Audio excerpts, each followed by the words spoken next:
Bonjour et bienvenue sur Coco TV, encore un vent-tirade, encore un top flow, cette fois on passe chez Thermalright avec la XP200 en version muscle. Alors, version muscle, nous avons une boîte rouge, mais étonnamment nous avons un ventilateur blanc et noir, ventilateur 240 mm avec fixation en 120 qui va tourner de 700 à 1300 tours par minute seulement. Alors c'est du cylindre, ça va faire un peu de bruit forcément, mais la vitesse de rotation n'est pas très élevée. En revanche, on aurait peut-être aimé que ça descende un peu plus bas que les 700, avoir néanmoins au niveau des performances, bien entendu, et des nuisances sonores.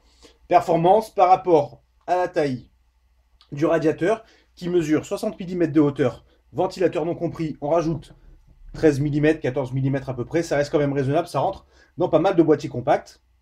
Nous avons 6 caloducs, une finition, c'est Thermalright, on a envie de dire, c'est très propre, c'est presque parfait. Donc, pour le test, 980X, bien entendu, sans overclocking, et avec overclocking, on va essayer de le pousser à fond, mais pas certain que ça fonctionne. On va ressortir nos petites cartes mères mini ITX pour faire un test. Très rapide, alors on commence par notre Asus.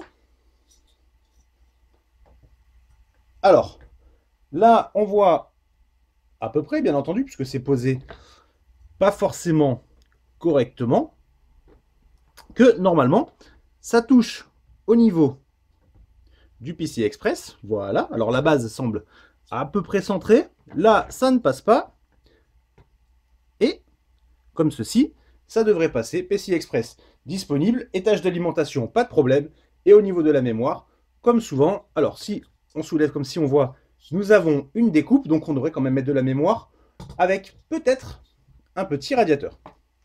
On récupère notre Zotac.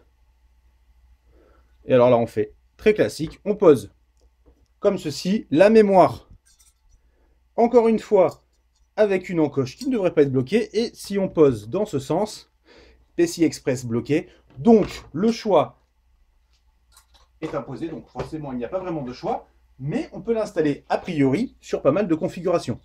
Comme souvent chez Thermalright, on trouve ici une petite barre qui permet au radiateur tout simplement de ne pas s'enfoncer quand on appuie dessus. Le test, on s'en occupe très rapidement et on vous souhaite une bonne journée.